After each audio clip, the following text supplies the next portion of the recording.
दोस्तों, जैसा कि आप जानते हैं आज इकोनॉमिक सर्वे हमारा रिलीज हुआ है। तो आइए कुछ चीज़ें जान लेते हैं कि इकोनॉमिक सर्वे में इस बार क्या कुछ खास दिया हुआ है।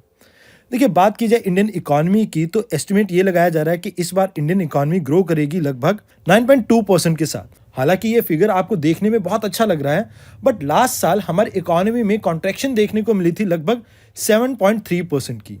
इसके अलावा जीडीपी की प्रोजेक्टेड ग्रोथ है 8 से 8.5% 2022 और 23 के लिए।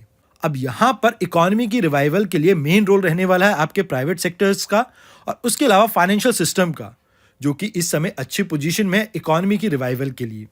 उसके अलावा जो वर्ल्ड बैंक है या एशियन डेवलपमेंट बैंक है, इन दोनों ने ही इंडिया की जीडीपी की प्रेडिक्शन की है। जैसे वर्ल्ड बैंक ने कहा है कि इंडियन जीडीपी 8.7% से ग्रो करेगी, और जो आपका एशियन डेवलपमेंट बैंक है, इन्होंने ये कहा है कि इंडिया की जीडीपी 7.5% से ग्रो करेगी 2022 और 23 में। इसके अलावा आईएमएफ की वर्ल्ड इकोनॉमिक आउटलुक में ये प्रोजेक्ट किया गया है कि इंडिया की जो जीडीपी ग्रोथ है, रियल जीडीपी ग्रोथ, वो लगभग 9% रहेगी आपकी 21-22 और 22-23 के लिए। इसके अलावा 7.1% रहेगी 23-24 के लिए। अब यहाँ पर इन तीनों सालों के लिए हम वर्ल्ड की फास्टेस्ट ग्रोइंग इकोनॉमी होंगी। मेजर इकोनॉमी में सबसे ज़्यादा ग्रोथ हमारे यहाँ पर ही देखने को मिलेगी। इसके अलावा 2021-22 में एग्रीकल्चर एंड अलाइड सेक्टर में 3.9% की ग्रोथ रहेगी, और इंडस्ट्रियल सेक्टर में 11.8% की ग्रोथ रहेगी, और सर्विस सेक्टर में 8.2% की ग्रोथ रेट रहेगी। इसके अलावा अगर बात की जाए डिमांड साइड की, तो आपको याद रखना है कि कंजम्पशन में लगभग 7% का इंक्रीज देखने को मिलेगा। ग्रॉस फिक्स कैपिटल फॉर्मेशन में लगभग 15% का इंक्रीज देखने को मिलेगा, और एक्सपोर्ट में लगभग 16.5% का ग्रोथ देखने को मिलेगा। वेयरएज अगर बात की जाए इंपोर्ट की, तो 29.4% का आपको ग्रोथ देखने को मिल सकता है 2021-22 में। अब अगर बात की जाए मैक्रो इकोनॉमिक इंडिकेटर्स की, जैसे आपका फॉरेन एक्सचेंज काफ़ी हाई है इंडिया में, आपकी जो एफडीआई है वो भी इंक्रीज हो रही है, और एक्सपोर्ट अर्निंग भी हमारी इंक्रीज हो रही है। ये एक तरह का बफर क्रिएट करेगा और इंडिया को आने वाले ग्लोबल चैलेंजेस के लिए तैयार रखेगा। उसके अलावा सेकंड वेव का कुछ ज़्यादा इम्पैक्ट देखने को नहीं मिलता। हालांकि अगर बात की जाए फर्स्ट वेव की, तो उसमें ज़्यादा इम्पैक्ट देखने को मिला था इकोनॉमी पे बिकॉज ऑफ फुल लॉकडाउन। अब इसके पीछे कारण यह है कि इंडिया ने बहुत अच्छे तरीके से सिचुएशन को हैंडल किया है, जहां पर सेफ्टी नेट प्रोवाइड किया गया है आपके वल्नरेबल सेक्शन ऑफ सोसाइटी को और बिजनेस सेक्टर्स को। उसके अलावा गवर्नमेंट ने अपने कैपिटल एक्सपेंडिचर को इंक्रीज किया है, और इसके साथ गवर्नमेंट ने सप्लाई साइड रिफॉर्म भी लाने की कोशिश की है, जिससे लॉन्ग टर्म में आपको एक्सपेंशन देखने को मिल सकता है इकोनॉमी में। हाल फिलहाल में जो गवर्नमेंट का रिस्पॉन्स रहा है वो काफ़ी फ्लेक्सिबल और मल्टी लेयर रहा है, जो कि एजाइल फ्रेमवर्क के ऊपर बेस्ड है, जहां पर हम यूज करते हैं फीडबैक लूप्स को, ताकि हम इकोनॉमी के बारे में ज़्यादा से ज़्यादा जान सकें और ऐसे अनसर्टेन कंडीशंस में हम इकोनॉमी को ढंग से रिवाइव कर सकें। इसमें लगभग 80 हाई फ्रीक्वेंसी इंडिकेटर्स इंक्लूडेड होते हैं। आइए अब बात करते हैं फिस्कल डेवलपमेंट की। सेंट्रल गवर्नमेंट का रेवेन्यू रिसिप्ट लगभग 67% से इंक्रीज किया है। अब यहां पर गवर्नमेंट एक्सपेक्ट कर रही थी कि ये ग्रो करेगा 9.6% से, लेकिन ये आपके बजट एस्टिमेट से कुछ ज़्यादा रहा। इसके अलावा ग्रॉस टैक्स रेवेन्यू की अगर बात की जाए, तो यहां पर आपको 50% से ज़्यादा ग्रोथ देखने को मिली है, जो कि आपकी प्री पेंडेमिक लेवल से भी स्ट्रांग है। इसके अलावा जो कैपिटल एक्सपेंडिचर है गवर्नमेंट का, उसमें लगभग 13.5% का इजाफा देखने को मिला है, और खासकर यहां पर फोकस किया गया है इंफ्रास्ट्रक्चर और इंटेंसिव सेक्टर्स पे। अब अगर बात की जाए एक्सटर्नल सेक्टर की, तो एक्सपोर्ट और इंपोर्ट दोनों ही रिबाउंड कर चुके हैं आपके प्री कोविड लेवल पर। इसके अलावा पिकअप देखने को मिली है हमें सर्विस सेक्टर में, चाहे हम बात करें रिसिप्ट की, चाहे हम बात करें पेमेंट की, दोनों में ही हमें इंप्रूवमेंट देखने को मिली है। हालांकि हमें कमी देखने को मिली है टूरिज्म सेक्टर में। उसके अलावा नेट कैपिटल फ्लो में हमें इंक्रीज देखने को मिला है, क्योंकि एफडीआई में इंक्रीज हुआ है। नेट एक्सटर्नल कमर्शियल बोरिंग हमारी इंक्रीज हुई है, आपके बैंक कैपिटल इंक्रीज हुआ है, साथ के साथ एडिशनल स्पेशल ड्राइंग राइट्स हमारे को एलोकेट किए गए हैं। इसके कारण जो हमारा नेट कैपिटल फ्लो है इस बार $65 बिलियन ज्यादा रहा है। उसके अलावा इंडिया का एक्सटर्नल डेट इंक्रीज हो गया है, ये लगभग $600 बिलियन के आसपास पहुंच चुका है, जबकि पिछले साल ये $550 बिलियन के आसपास था।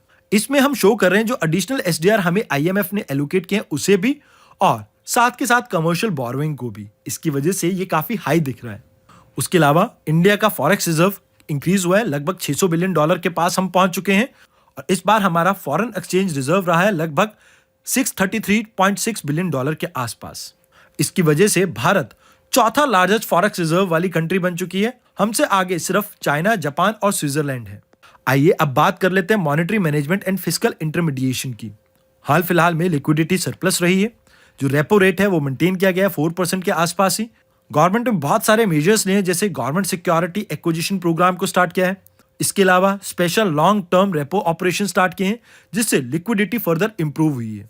उसके अलावा ये जो इकोनॉमिक शॉक पेंडेमिक के कारण आया है, कमर्शियल बैंक्स ने इन्हें अच्छी तरह से झेल लिया है। उसके अलावा बैंक क्रेडिट में ग्रोथ देखने को मिली है। अप्रैल में ये लगभग 5.3% के आसपास था, लेकिन हाल फिलहाल में ये बढ़कर 9.2% के आसपास पहुंच चुका है। उसके अलावा ग्रॉस नॉन परफॉर्मिंग एडवांसेस जो हैं आपके, उनकी रेशियो डिक्रीज हुई है और ये अब महज 6.9% के आसपास रह गया है, जबकि 2017-18 में ये लगभग 11% के आसपास था।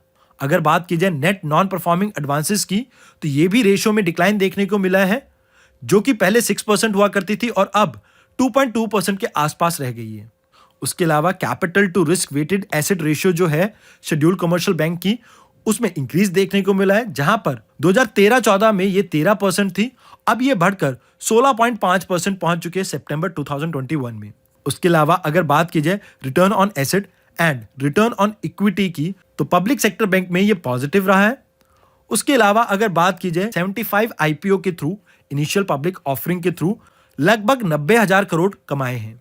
उसके अलावा सेंसेक्स और निफ्टी ने अच्छा परफॉर्म किया है, जिन्होंने अपने पीक को टच किया है अक्टूबर 18 2021 में। उसके अलावा मार्केट परफॉर्मेंस में सभी मेजर इकोनॉमी को हमने पछाड़ा है अप्रैल से दिसंबर 2021 के बीच में।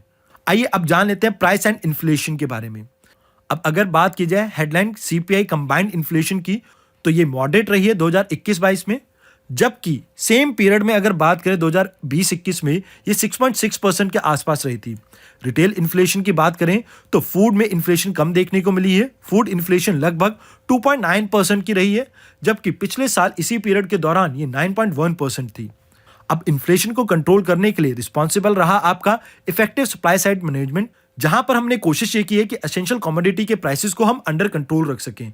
अब यहां पर हमने प्रोएक्टिव मेजर्स लिए, जिसकी वजह से पल्सेस और एडिबल ऑयल्स के प्राइसेस में हमें कमी देखने को मिली है। और उसके अलावा हमने सेंट्रल टैक्सेस और वैट को डिक्रीज किया, जिसकी वजह से पेट्रोल और डीजल के प्राइसेस कम हुए। अब हाल फिलहाल में होलसेल इन्फ्लेशन में इंक्रीज देखने को मिला है, जो कि 12.5% के आसपास पहुंच गई थी आपके अप्रैल और दिसंबर के बीच में। अब इसके पीछे कारण ये रहा कि बेस ईयर का आपके जो प्राइसेस थे वो काफी कम थे। उसके अलावा इकोनॉमी की एक्टिविटी में इंक्रीज देखने को मिला है। आपके फ्रिजिड कॉस्ट इंक्रीज हो गई क्योंकि पेट्रोल और डीजल के प्राइस इंक्रीज हो गए थे, और ये बात यहां पर भी मेंशन है। उसके अलावा आपको डाइवर्जेंस देखने को मिली है सीपीआई कंबाइंड और होलसेल प्राइस इन्फ्लेशन में भी। अब अगर बात की जाए sustainable development and climate change की, तो यहां पर ओवरऑल इंडिया का स्कोर इंप्रूव हुआ है। जो एसडीजी गोल्स के ऊपर इंडेक्स बनाता है नीति आयोग, इसमें इंप्रूवमेंट देखने को मिला है। लास्ट ईयर ओवरऑल स्कोर रहा था 60 का, वेरस उससे एक साल पहले 57 का, बट इस साल ये स्कोर बढ़कर 66 हो गया है। अब यहां पर जो आपकी फ्रंट रनर स्टेट्स हैं, उनमें इंप्रूवमेंट देखने को मिली है। पहले ये 10 ही स्टेट होती थी, अब बढ़कर 22 हो चुकी हैं। उसके अलावा नॉर्थ ईस्ट इंडिया में भी इसमें काफी इंप्रूवमेंट देखने को मिली है, जैसे 64 डिस्ट्रिक्ट आपके फ्रंट रनर में आ गए हैं, और इसके अलावा 39 डिस्ट्रिक्ट परफॉर्मर डिस्ट्रिक्ट की कैटेगरी में आते हैं। उसके अलावा भारत में 10वां सबसे ज्यादा बड़ा फॉरेस्ट कवर मिलता है। अब अगर हम एक रैंकिंग बनाते हैं जिसमें हम ये देखते हैं कि ओवरऑल फॉरेस्ट कवर एरिया किस कंट्री का कितना बड़ा है, तो उसमें आपको याद रखना है कि इंडिया 3rd रैंकिंग पे आता है, और इंडिया का टोटल फॉरेस्ट कवर 24% हो चुका है। ये लगभग 2% है आपके टोटल वर्ल्ड फॉरेस्ट एरिया के। उसके अलावा अगस्त में हमने plastic waste management amendment rule को पब्लिश किया था, जहां पर हमने फेज आउट करने की बात की है सिंगल यूज प्लास्टिक को 2022 तक। उसके अलावा हमने ड्राफ्ट रेगुलेशन को नोटिफाई किया है, जहां पर हम एक्सटेंडेड प्रोड्यूसर रिस्पॉन्सिबिलिटी के बारे में बात कर रहे हैं। उसके अलावा ग्रॉसली पोल्यूटेड इंडस्ट्रीज के बारे में अगर बात की जाए, जो गंगा स्ट्रीम के आसपास या इसकी ट्रिब्यूटरी के आसपास देखने को मिलती है, तो इसमें इंप्रूवमेंट देखने को मिली है। अब लगभग 81% जो आपकी इंडस्ट्रीज हैं वो कंप्लायंट है इस स्टेटस की, पहले ये मात्र 39% थी। उसके अलावा एफ्लुएंट के डिस्चार्ज में कमी देखने को मिली है।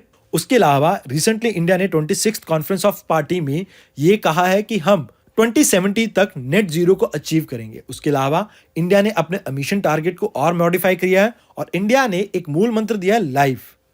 इसकी फुल फॉर्म है लाइफस्टाइल फॉर एनवायरनमेंट, जहां पर हम कोशिश करेंगे कि रिसोर्सेज को माइंडलेस यूज ना करके उन्हें सस्टेनेबली यूज करें, ताकि आने वाले जनरेशन के लिए भी हम एनवायरनमेंट को प्रिजर्व कर सकें। आइए अब बात कर लेते हैं एग्रीकल्चर एंड फूड मैनेजमेंट की। रिसेंटली एग्रीकल्चर सेक्टर में ग्रोथ देखने को मिली है। देखिए 2 सालों में लगभग हमने 3.6 और 3.9% से इस सेक्टर में ग्रो किया है।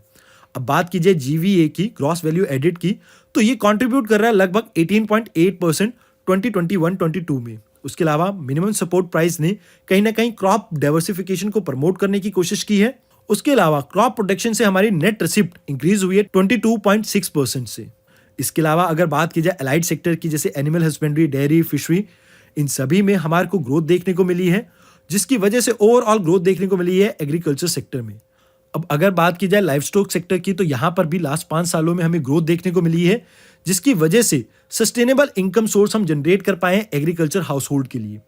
अब यहाँ पर लगभग 15% जो इनकी मंथली इनकम है वो इसी सेक्टर से आ रही है, यानी लाइफ स्टॉक सेक्टर से आ रही है। उसके अलावा गवर्नमेंट ने फूड प्रोसेसिंग इंडस्ट्रीज को भी फैसिलिटेट करने की कोशिश की है, जिसमें गवर्नमेंट ने ना केवल इंफ्रास्ट्रक्चर डेवलपमेंट के ऊपर फोकस किया है, ट्रांसपोर्टेशन सेक्टर के ऊपर फोकस किया है, बल्कि इनकी फॉर्मलाइजेशन के ऊपर भी वर्क किया है। इंडिया वर्ल्ड का लार्जेस्ट फूड मैनेजमेंट प्रोग्राम को रन कर रहा है। इसके अलावा आपको ये याद रखना है कि फूड सिक्योरिटी की कवरेज को इंक्रीज करने के लिए हमने पीएम गरीब कल्याण योजना को स्टार्ट किया है। आइए अब बात करते हैं इंडस्ट्री एंड इंफ्रास्ट्रक्चर की। अब अगर बात की जाए इंडेक्स ऑफ इंडस्ट्रियल प्रोडक्शन की, तो यहां पर लगभग 17.4% का ग्रोथ देखने को मिला है। उसके अलावा अगर कैपिटल एक्सपेंडिचर की बात की जाए, तो ये 5 टाइम इंक्रीज किया गया है 2014 के लेवल से। यहां पर ये मात्र 46,000 करोड़ के आसपास था, जो कि अब बढ़कर 2 लाख करोड़ के आसपास पहुंच चुका है। अगर बात की जाए रोड कंस्ट्रक्शन की, तो भारत में रोड कंस्ट्रक्शन रही है आपकी 36 kilometre per day, where as 2019-20 में ये महज 28 किलोमीटर के आसपास था, यानी कि 30.4% का यहां भी इंक्रीमेंट देखने को मिला है। अगर बात की जाए net profit to sale ratio की, तो यहां पर लार्ज कॉर्पोरेट ने अच्छा परफॉर्म किया है, जो ऑल टाइम हाई फिगर को अचीव कर पाए लगभग 10.6% को। अब यहां पे आपको ये याद रखना है कि अभी पेंडेमिक का टाइम है, तब भी ये ऑल टाइम हाई रहा है एज पर आरबीआई स्टडी। आपके मैन्युफैक्चरिंग सेक्टर ने अच्छा परफॉर्म किया because of production link incentive, जहां पर हमने मेजर बूस्ट प्रोवाइड किया है इंफ्रास्ट्रक्चर को, चाहे हम बात करें फिजिकल चाहे डिजिटल। उसके अलावा हमने रिड्यूस किया है ट्रांजैक्शन लॉसेस को और इंप्रूव करने की कोशिश की है ईज ऑफ डूइंग बिजनेस में भी, जिसकी वजह से रिकवरी पेस में काफी सपोर्ट मिला है हमें। आइए अब बात करते हैं सर्विस सेक्टर की। अब यहां पे जो आपका सर्विस सेक्टर का जीवीए है वो क्रॉस कर चुका है प्री पेंडेमिक लेवल को। अब यहां पे आपको याद रखना है कि जहां पर जिन इंडस्ट्रीज में हमें कांटेक्ट की जरूरत होती है, आमने सामने बैठ के बात करने की जरूरत होती है, उनमें अभी भी हमें इतना ग्रोथ देखने को नहीं मिला है, जैसे ट्रेड और ट्रांसपोर्ट सेक्टर। अब अगर ओवरऑल बात की जाए सर्विस सेक्टर की, तो यहां पर 8.2% का ग्रोथ देखने को मिला है 2021 और 22 में। उसके अलावा जो आपका रेल फ्रिजिट है उसने प्री पेंडेमिक लेवल को छू लिया है। उसके अलावा अगर बात की जाए एयर फ्रिजिट और पोर्ट ट्रैफिक की, इन्होंने भी प्री पेंडेमिक लेवल को छू लिया है। वेरेज अगर बात की जाए डोमेस्टिक एयर और रेल पैसेंजर ट्रैफिक की, तो यहां पर ग्रेजुअल इंक्रीज देखने को मिल रहा है, बट सेकंड वेव के कारण ये थोड़ा कम है। उसके अलावा सर्विस सेक्टर ने लगभग $16.7 बिलियन की एफडीआई को रिसीव किया है, जो कि लगभग 54% है टोटल आपकी एफडीआई इनफ्लो का। उसके अलावा रेवेन्यू भी इनका लगभग $194 बिलियन के आसपास रहा है और 1.38 लाख एम्प्लॉयमेंट इन्होंने जनरेट किए सेम पीरियड में। अभी रिसेंटली गवर्नमेंट ने मेजर रिफॉर्म लाने की कोशिश की है टेलीकॉम रेगुलेशन में, खासकर बीपीओ सेक्टर में। उसके अलावा हमने स्पेस सेक्टर को ओपन कर दिया है आपके प्राइवेट प्लेयर्स के लिए, तो इस वजह से भी यहां पर इंप्रूवमेंट देखने को मिल रही है। उसके अलावा सर्विस एक्सपोर्ट ने सरपास कर दिया आपके प्री पेंडेमिक लेवल को और ये ग्रो करा है लगभग 21.6% से। उसके अलावा भारत तीसरा सबसे बड़ा स्टार्टअप इकोसिस्टम बन के उभरा है, जहां पर हम चाइना और यूएसए से ही पीछे हैं। अब यहां पे 2021-22 में लगभग आपके 14,000 स्टार्टअप स्टार्ट हुए हैं, जो 2016-17 में महज 700 थे। उसके अलावा भारत में 44 ऐसे स्टार्टअप रहे हैं जो यूनिकॉर्न स्टेटस को अचीव कर पाए हैं 2021 में। अब भारत में टोटल यूनिकॉर्न स्टार्टअप हैं 83, जो कि मोस्टली आपके सर्विस सेक्टर में ही है। अब बात की जाए सोशल इंफ्रास्ट्रक्चर एंड एम्प्लॉयमेंट की, तो भारत में लगभग 157 करोड़ कोविड डोजेस को प्रोवाइड किया गया है, जहां पर 91 करोड़ आपके फर्स्ट डोजेस हैं और 66 करोड़ लगभग आपकी सेकेंड डोजेस हैं।